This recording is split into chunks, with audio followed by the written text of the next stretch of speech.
North Atlantic, April 1982. A Soviet cargo vessel cuts through fog-shrouded international waters. The MV Volga Star carries 32 SA-11 anti-aircraft missiles bound for Argentina. British Harrier jets have no counter to these weapons. If the delivery succeeds, the Falklands War shifts in Buenos Aires' favor. MI6 has tracked this ship for 27 days across 4,000 nautical miles using submarine surveillance and satellite imagery. Tonight, a team of special boat service frogmen will ensure the cargo never arrives. The crew aboard the Volga Star has no idea they're being watched. Operation Deep Freeze is about to turn strategic intelligence into surgical action. The SA-11 Gadfly represented Soviet air defense engineering at its peak. NATO designated it the SA-11. But Soviet military documentation called it the Book system. The missile could engage targets at altitudes up to 14,000 meters, with a kill probability exceeding 85% against subsonic aircraft. Each launcher carried 4 missiles with semi-active radar homing guidance. The system's radar could track 6 targets simultaneously while engaging one. For the British task force sailing toward the Falklands, this was a critical threat multiplier. The Sea Harrier FRS Tuan 1 formed the backbone of British air power in the South Atlantic. These aircraft flew combat air patrol missions, ground attack sorties, and fleet defense operations. They were subsonic. They operated in the exact flight envelope where the SA-11 excelled. Intelligence assessments from the Defense Intelligence Staff indicated that even 4 functional SA-11 launchers positioned around Port Stanley would create an effective no-fly zone over East Falkland. British forces would lose air superiority. Amphibious operations would become impossible. The strategic calculus was simple: prevent delivery or accept defeat. Soviet arms exports to Argentina had accelerated through the winter of 1981 to 1982. Moscow saw an opportunity. The military junta in Buenos Aires needed advanced weapons. The Kremlin needed hard currency and geopolitical leverage. Intelligence intercepts from GCHQ Cheltenham revealed negotiations between Soviet trade representatives and Argentine procurement officers throughout February 1982.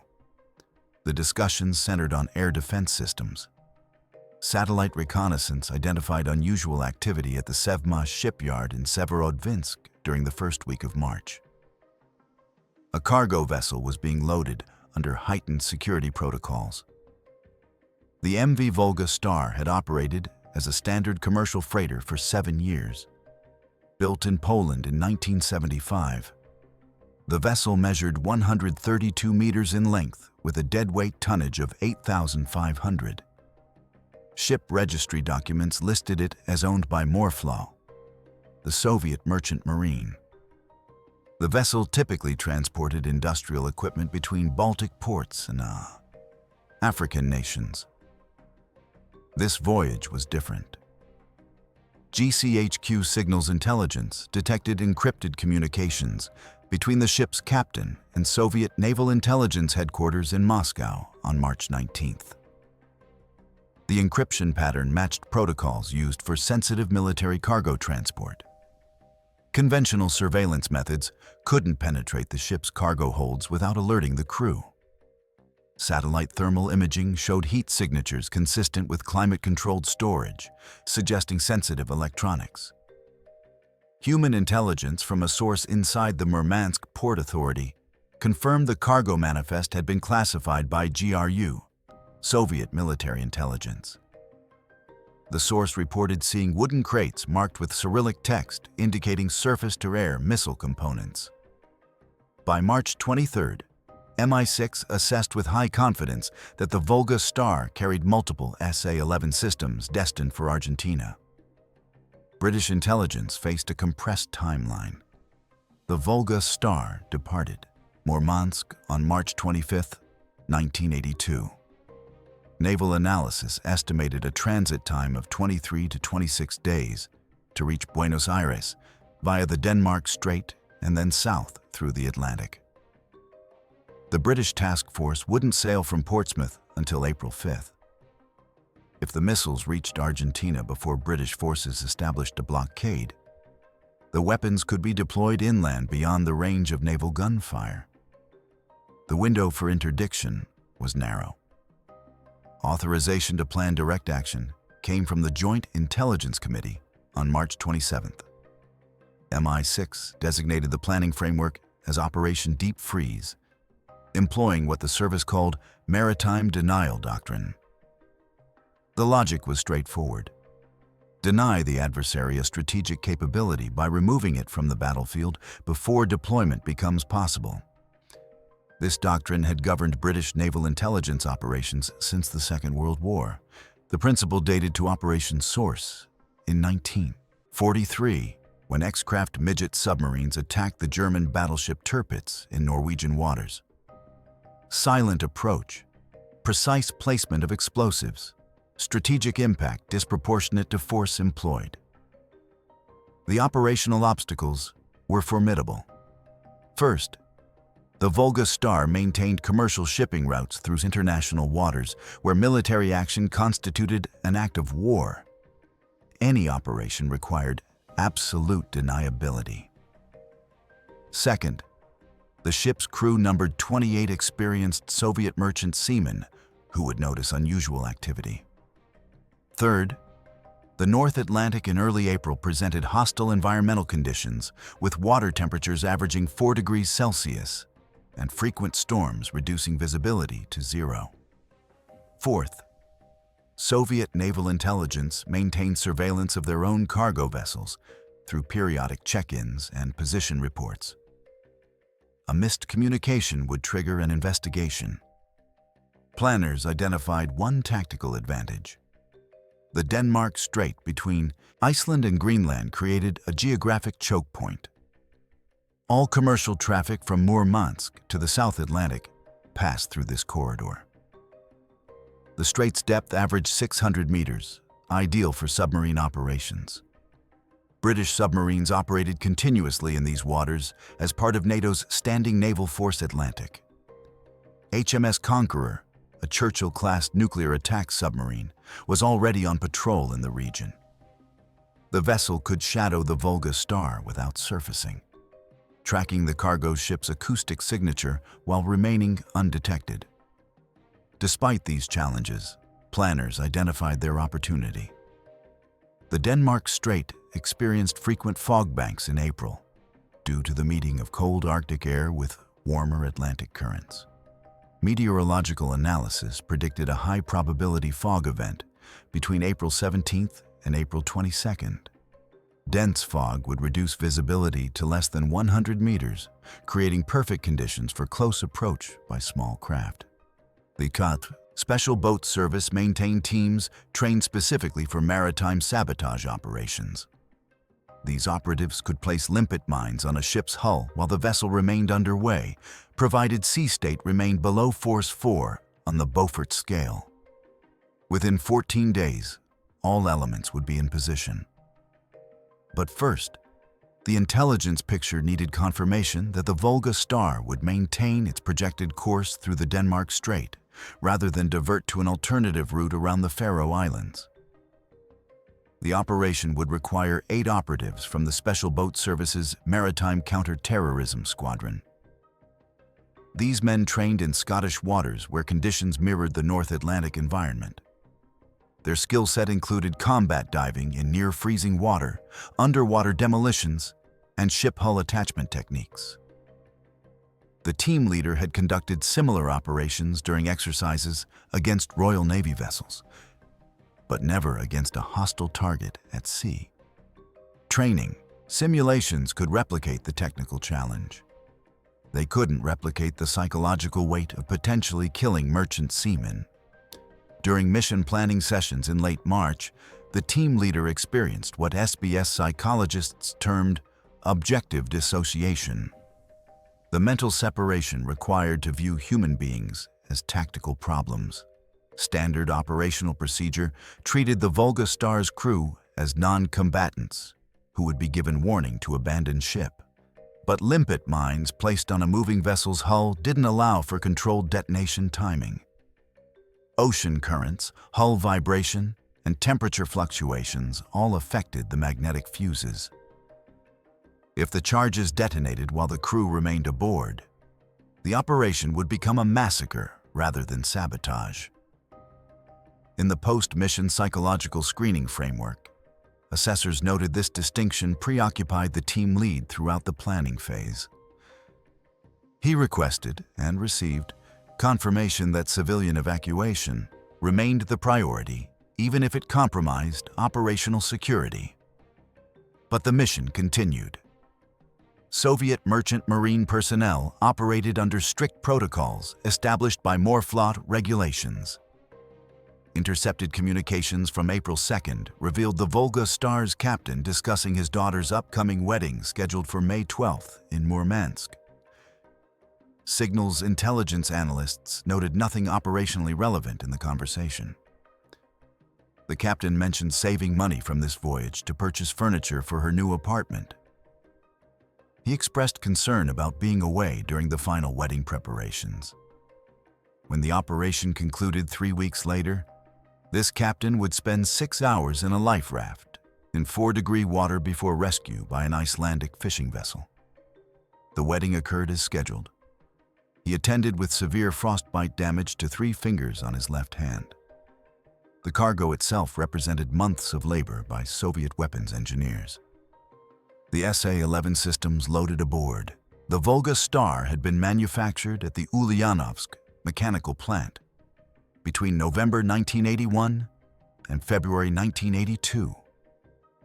Production records later obtained through intelligence channels showed these particular units had undergone enhanced quality control testing due to their export designation. Technicians had worked overtime to meet the accelerated delivery schedule demanded by the Argentine contract. The missiles had been certified as operational on March 8th. None would ever be fired in anger. By April 17, 1982, the operation entered its execution phase. HMS Conqueror confirmed the Volga Star had maintained course through the Denmark Strait and was approaching the planned interdiction zone.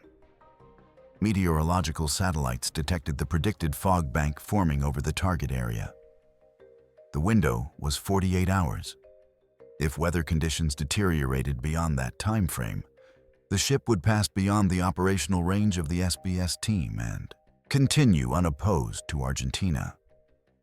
The infrastructure required for Operation Deep Freeze drew on existing British maritime surveillance capabilities, while adding specialized elements for the sabotage mission itself. HMS Conqueror had been tracking the Volga Star's acoustic signature since March 30th, when the submarine picked up the cargo vessel's engine noise profile 70 nautical miles south of John Mayen Island. Nuclear submarines could maintain pursuit indefinitely without surfacing. The Conqueror's sonar operators cataloged every aspect of the Volga Star's acoustic pattern: propeller blade rate, engine harmonics, hull resonance frequencies.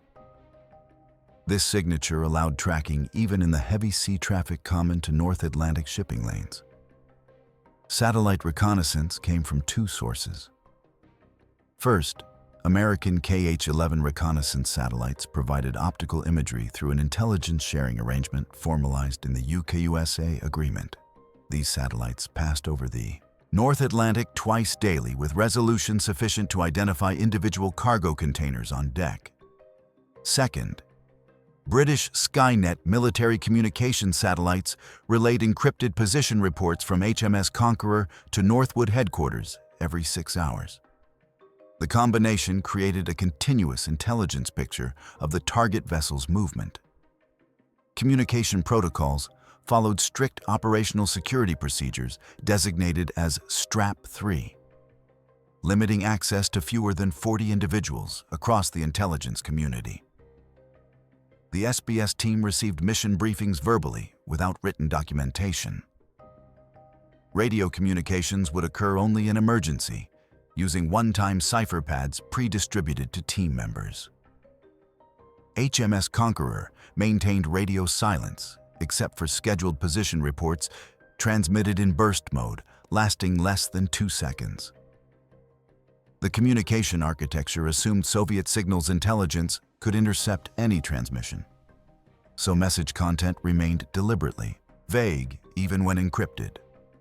The demolitions package consisted of 12 Mark 7 limpet mines, British-designed magnetic explosive charges developed specifically for covert maritime sabotage. Each mine contained 8 kilograms of RDX high explosive, with a magnetic mounting plate and an M2 mechanical time fuse. The fuses could be set for delays between 30 minutes and 12 hours. Divers would place mines in specific hull locations calculated to rupture cargo holds below the waterline, while avoiding crew quarters and the engine room. The goal was structural failure, causing controlled sinking, not catastrophic explosion. Transport for the SBS team utilized a fishing trawler registered in the Faroe Islands under the name Arctic Venture. MI6 had leased the vessel through a Norwegian maritime company with no traceable connection to British intelligence. The trawler's crew of 4 consisted of Royal Navy personnel with commercial fishing experience. Documentation indicated the vessel was conducting routine operations in Icelandic waters. Fishing equipment aboard was functional and would be deployed if approached by patrol craft. The trawler carried RIBs, rigid inflatable boats, concealed in modified fish holds. These craft would transport the SBS divers to the target. Escape routes had been planned with multiple contingencies. Primary extraction called for the team to return to the Arctic Venture after mine placement. The trawler would then proceed to Reykjavik, Iceland, arriving within normal commercial shipping timelines. Secondary extraction involved emergency evacuation to HMS Conqueror if the fishing vessel was compromised. The submarine could surface briefly to recover personnel using standard man-overboard recovery procedures. Tertiary extraction required the team to reach the Icelandic coast independently using survival equipment cached in the RIBs. Each scenario had been rehearsed during training in the Hebrides throughout early April. The planning consumed 19 days. By April 16th, satellite imagery confirmed the Volga Star was maintaining course at 12 knots through the Denmark Strait. HMS Conqueror had positioned itself 8 nautical miles astern of the cargo vessel, tracking in the ship's acoustic shadow where sonar detection was impossible. The Arctic Venture had departed Tórshavn in the Faroe Islands on April 14th, ostensibly heading to fishing grounds north of Iceland. The SBS team had 72 hours before the Volga Star passed beyond the operational window. April 17, 1982. At 0430 hours, HMS Conqueror transmitted a burst message confirming the Volga Star's position at 66 degrees north, 23 degrees west, sea state force 3. Visibility deteriorating with fog formation beginning. Water temperature 4 degrees Celsius. The cargo vessel was entering the interdiction zone. Weather satellites predicted the fog bank would reach maximum density within 18 hours and persist for approximately 36 hours before Atlantic winds dispersed it. The operational window was opening. The Arctic Venture altered course at 0600 hours, heading northwest to position itself ahead of the Volga Star's projected track. The fishing trawler deployed nets to maintain commercial appearance in case of observation by patrol aircraft.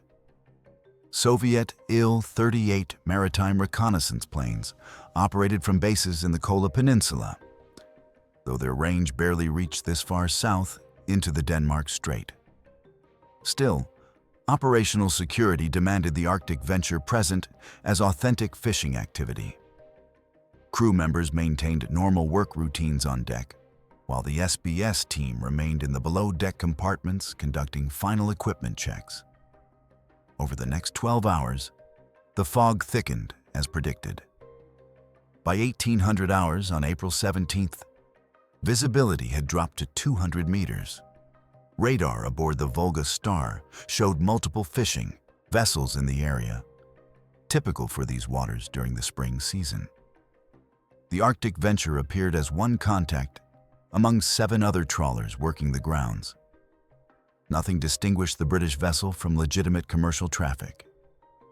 The Volga Star maintained steady course and speed, its crew unaware that one of those radar contacts was positioning for attack. The SBS team began final preparations at 2200 hours. 8 men dressed in closed-circuit rebreather diving suits designed for cold water operations. The suits provided thermal protection and allowed underwater breathing without producing telltale bubble streams that might be spotted from the surface.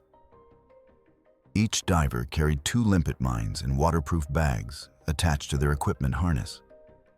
The team lead conducted a final radio check with HMS Conqueror using a low-power encrypted transmission lasting 1.3 seconds. The submarine confirmed it was in position to track the target and monitor the operation.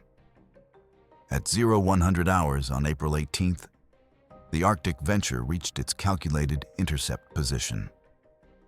The Volga Star was 18 nautical miles to the south, approaching at 12 knots. Fog had reduced visibility to less than 100 meters. 2 ribs were lowered into the water from the trawler's stern. Each inflatable boat carried 4 SBS operatives plus a coxswain from the Royal Navy.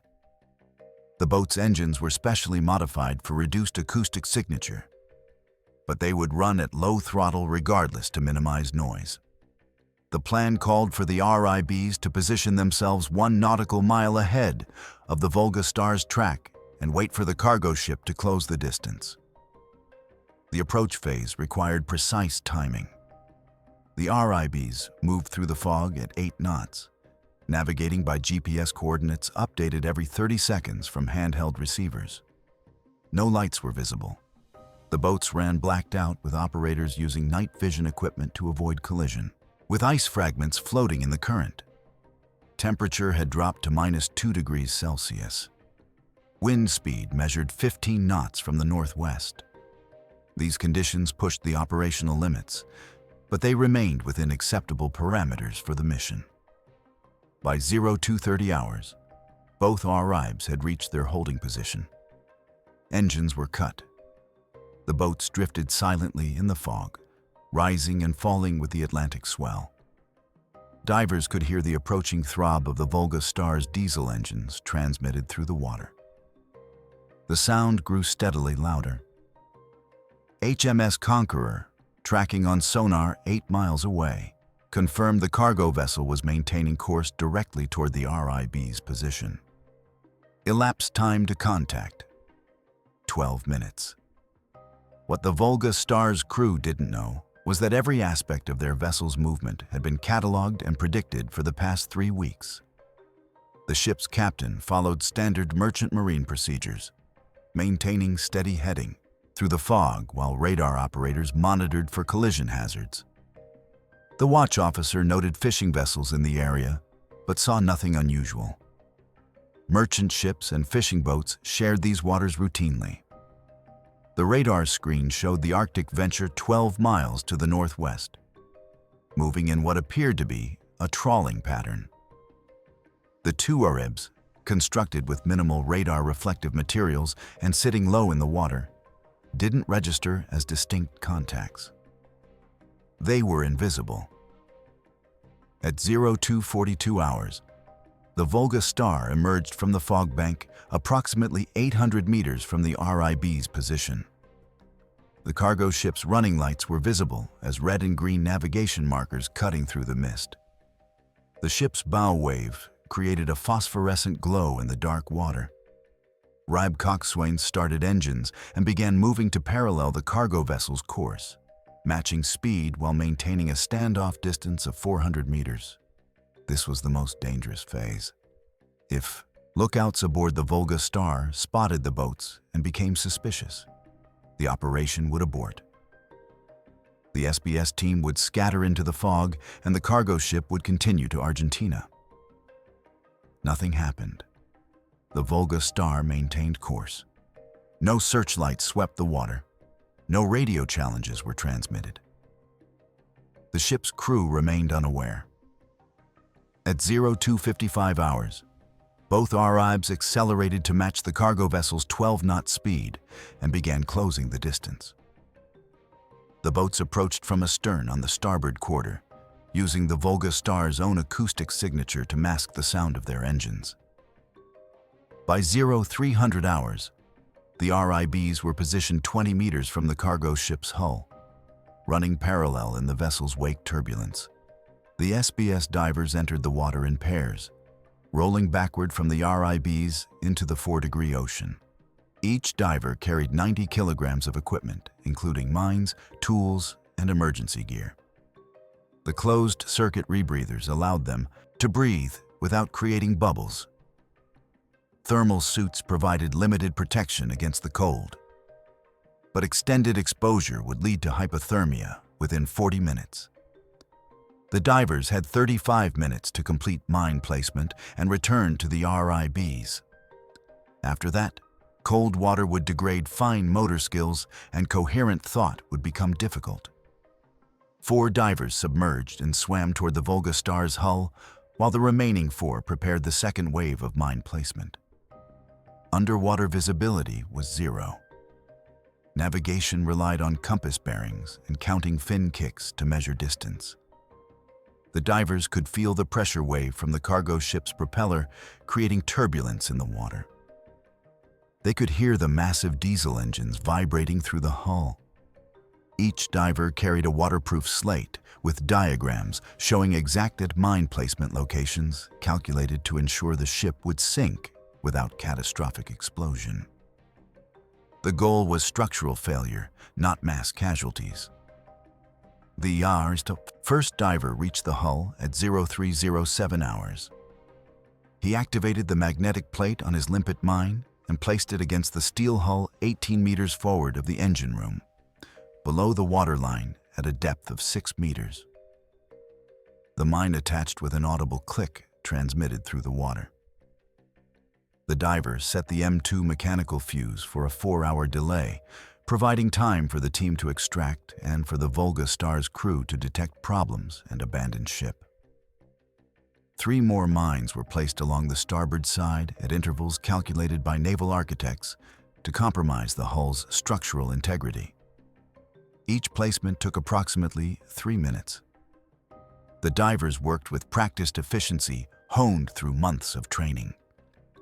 At 0322 hours, the first team surfaced astern of the Volga Star and swam back to the RIBs. They had been in the water 15 minutes.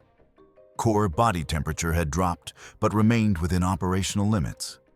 The second team entered the water immediately and approached the port side of the cargo vessel. 4 more mines were placed at mirrored positions to ensure symmetric stress on the hull structure when the explosives detonated. By 0338 hours, 8 mines were attached to the Volga Star's hull, and all divers had returned to the RIBs. The boats peeled away from the cargo ship and accelerated into the fog, heading northwest toward the Arctic venture.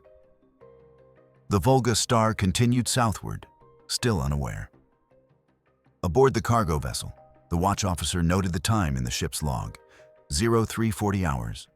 Sea state: moderate. Visibility: poor due to fog. Course: 180 degrees. Speed: 12 knots. Everything appeared normal. In the crew quarters below deck, 28 men slept or prepared for the morning watch rotation. In 4 hours, their world would change. April 18th, 1982. 0738 hours. The Volga Star was 320 nautical miles south of Iceland, making steady progress toward the Atlantic shipping lanes that would take it past the Azores and onto Buenos Aires. The fog had persisted through the night, but was beginning to thin as morning light filtered through. The ship's captain had just taken his position on the bridge for the morning watch. Crew members were preparing breakfast in the galley. The vessel had been at sea for 24 days. Routine had settled in. Nothing seemed unusual. The first mine detonated at 0742 hours. The explosion occurred 6 meters below the waterline on the starboard side, 18 meters forward of the engine room. 8 kilograms of RDX high explosive ruptured the hull plating, creating a breach approximately 2 meters in diameter. North Atlantic seawater at 4 degrees Celsius began flooding into cargo hold number 3 at an estimated rate of 40 tons per minute. The detonation sent a shockwave through the ship's structure that was felt throughout the vessel. Crew members in the galley were thrown off balance. Coffee mugs shattered on the deck. 12 seconds later, the second mine detonated. This charge was positioned 15 meters aft of the first breach, targeting the boundary between cargo hold 3 and the engine room bulkhead. The explosion compromised structural integrity along the keel line. Metal stress fractures propagated forward and aft from the blast point. The ship immediately began listing 4 degrees to starboard as water accumulated in the breached compartments. Alarm bells activated automatically throughout the vessel.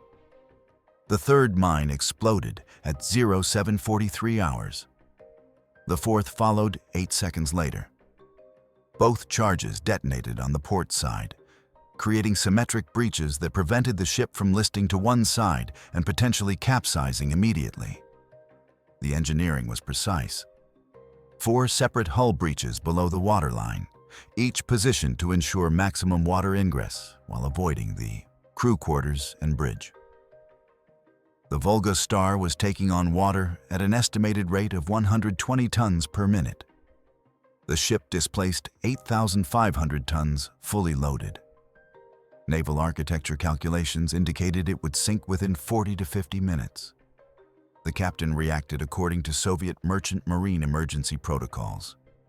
He ordered all hands to muster stations.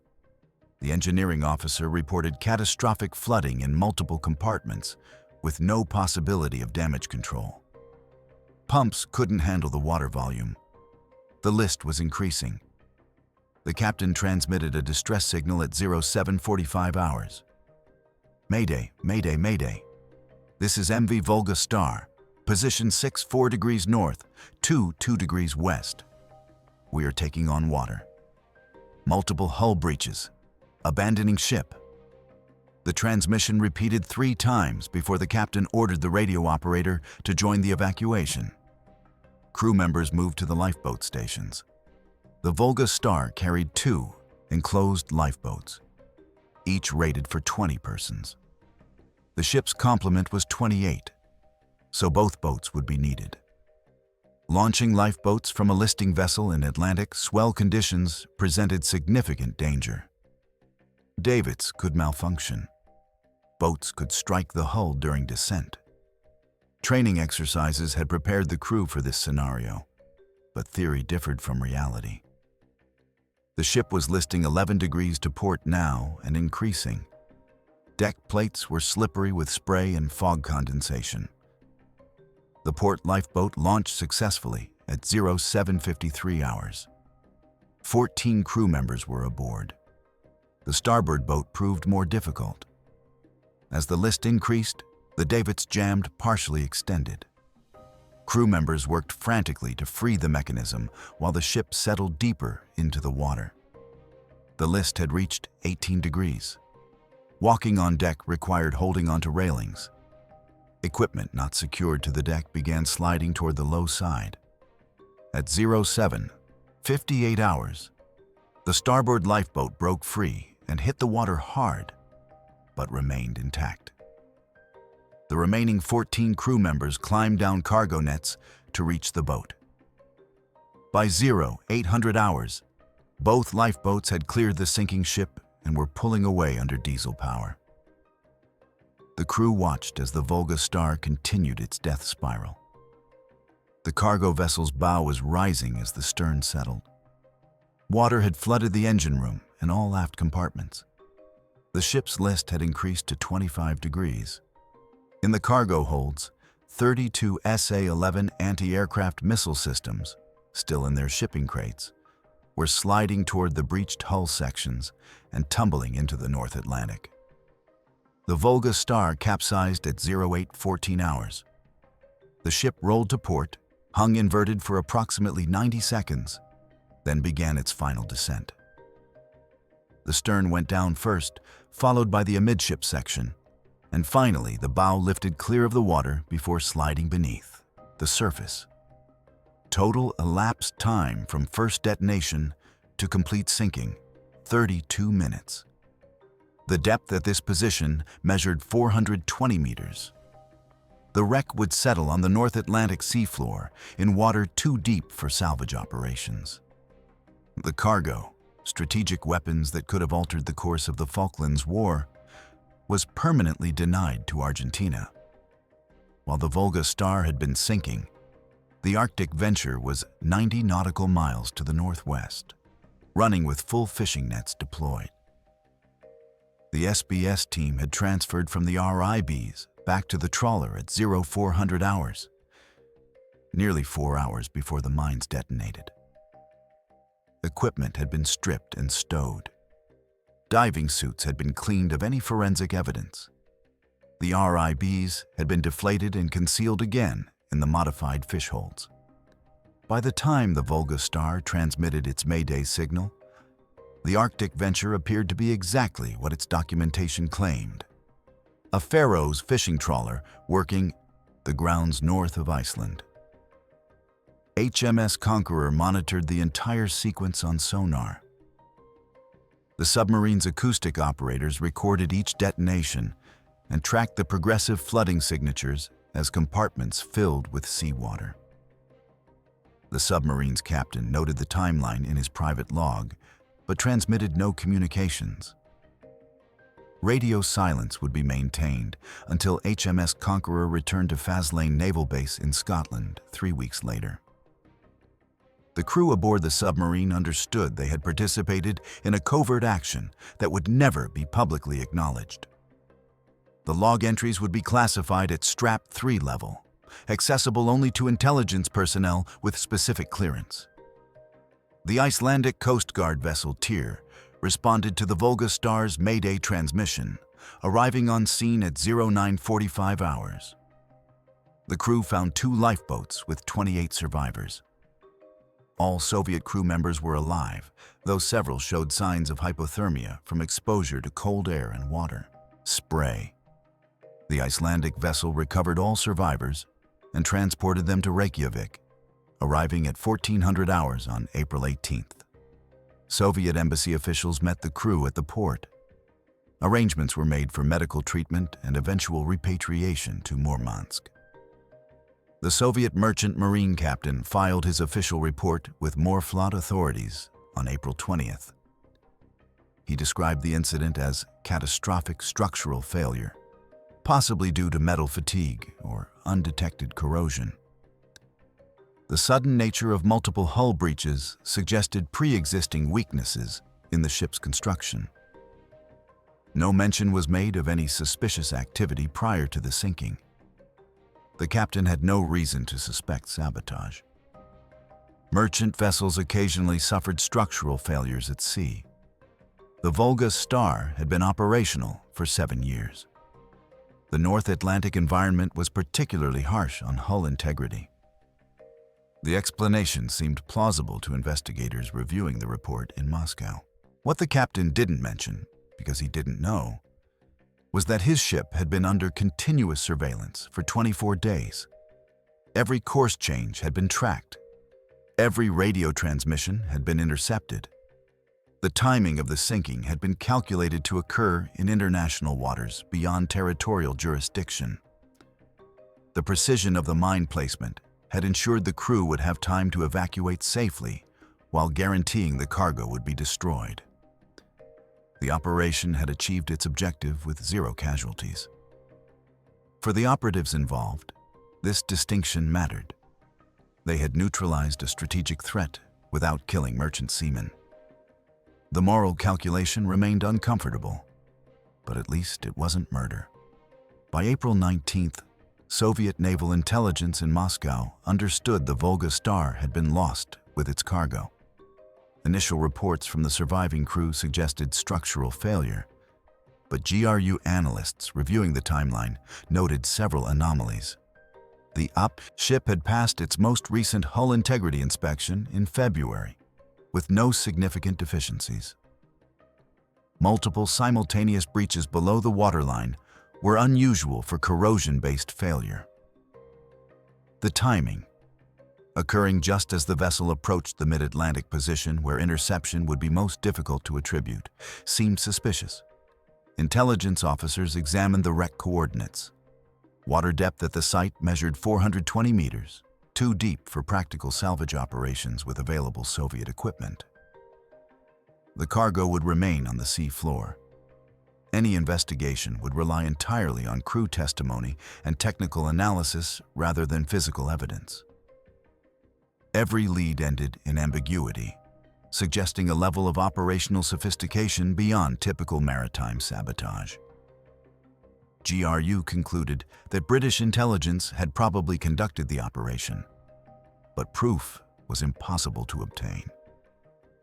Moscow issued a formal statement on April 21st through TASS, the BFL Soviet news agency. The announcement described the incident as a tragic accident resulting from structural failure in harsh sea conditions. Morflot expressed condolences that valuable cargo had been lost, but emphasized that all crew members survived. No mention was made of the cargo's specific contents or its strategic significance. The Kremlin maintained standard operating procedure for embarrassing incidents, acknowledge the event in minimal terms, provide a plausible explanation, and close discussion. International shipping accidents occurred regularly. This one would be treated no differently. The British government issued no statement. Prime Minister Margaret Thatcher was informed of the operation's success through classified briefing channels on April 19th. The Joint Intelligence Committee assessment noted that Argentine air defense capabilities would now be limited to existing weapons stocks. British Harrier jets would retain tactical air superiority throughout the Falklands campaign. Task force commanders were quietly informed that the SA-11 threat had been eliminated, though the method remained classified. The denials were transparent to those in the intelligence field who understood how covert action functioned, but transparency wasn't the point. Plausible deniability served both sides by preventing escalation. The tactical objective was achieved completely. 32 SA-11 anti-aircraft missile systems were destroyed before reaching Argentina. British forces conducting Operation Corporate, the military campaign to retake the Falkland Islands, would face air defense threats from manually operated systems and short-range missiles rather than sophisticated radar-guided weapons capable of engaging multiple targets.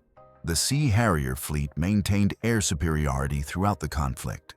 British amphibious operations proceeded without the casualty levels that would have resulted from an effective SA-11 defensive umbrella around Port Stanley. Intelligence gained from the operation included detailed technical specifications of the SA-11 system's export variant, observed through satellite imagery before the ship's departure. The weapons systems recovered from captured Argentine positions during the war showed capabilities inferior to what the Volga Star had been carrying. This intelligence informed NATO's assessments of Soviet air defense technology and tactical doctrine. Secondary benefits included validation of British submarine tracking capabilities and confirmation that covert maritime operations remained viable in the satellite surveillance era. The operation revealed certain tradecraft elements that subsequently needed modification. Soviet naval intelligence increased security protocols for sensitive cargo shipments. Future weapons transfers to overseas clients would use multiple vessels on varied routes rather than single high-value shipments. Communication security was enhanced with more sophisticated encryption. The compromise forced adaptation, and the GRU became more difficult to track. These consequences were accepted as the cost of tactical success. For the SBS operatives who conducted the mission, the long-term impact manifested in different ways. All 8 men were awarded classified commendations that would never appear in public records. 2 team members left the service within 18 months, citing personal reasons in their separation paperwork. Post-operational psychological evaluations noted persistent symptoms of what psychologists termed moral injury, psychological distress resulting from actions that violated personal ethical codes even when ordered by legitimate authority. The team members had followed orders, achieved the mission, and saved lives by preventing the weapons delivery. Yet the act of deliberately sinking a ship, even with crew evacuation, created psychological weight that persisted beyond the operation's conclusion. The calculation from the Joint Intelligence Committee's perspective was that preventing SA-11 deployment justified the risks and costs. British casualties during the Falklands War totaled 255 military personnel killed. Strategic analysis estimated that effective air defense coverage around Argentine positions would have increased British casualties by a factor of 2 to 3, potentially making the operation politically unsustainable. In this assessment, Operation Deep Freeze saved hundreds of British lives by removing one capability from the battlefield. Whether this proved correct would become clear over subsequent decades, as the Falklands remained British territory, and the political consequences of the war shaped both British and Argentine society. Was the Volga Star's cargo legitimate military equipment being delivered to a sovereign nation? Or was it a strategic threat that justified covert action in international waters? International law recognizes the right of nations to acquire defensive weapons. The Soviet Union had formal diplomatic relations with Argentina. Commercial arms sales between nations occur routinely. From this perspective, MI6's operation constituted piracy, the illegal seizure or destruction of a vessel on the high seas. The action violated maritime law, diplomatic norms, and potentially triggered obligations under mutual defense treaties. The operation risked escalating the Falklands conflict into a broader confrontation involving nuclear-armed superpowers. The counter-argument holds that Britain faced an imminent threat to its military forces conducting operations to recover territory seized by military aggression. The SA-11 systems would have been used to kill British service members attempting to reverse an illegal occupation. Argentina's military junta had invaded the Falklands in violation of international law and United Nations principles. Allowing advanced weapons to reach Argentine forces would have prolonged the conflict, increased casualties, and potentially resulted in British defeat. From this perspective, Operation Deep Freeze was a legitimate act of war necessary to protect British lives and restore legal sovereignty over disputed territory. The answer reveals more about your worldview than about the operation itself. If you prioritize strict adherence to international law and diplomatic process, the operation appears as dangerous overreach that set precedents for state-sponsored maritime sabotage. If you prioritize pragmatic defense of national interests during wartime, the operation appears as necessary action under the doctrine of military necessity. Both positions rest on legitimate principles. Both create uncomfortable implications when extended to other contexts. What's your take on whether intelligence agencies should conduct operations in international waters against civilian vessels carrying military cargo? Does the nature of the cargo, defensive versus offensive weapons, change the ethical calculation? Would your assessment differ if the operation had resulted in crew casualties rather than successful evacuation? Drop your perspective in the comments. If this story made you reconsider the boundaries between espionage and acts of war, hit that like button and share.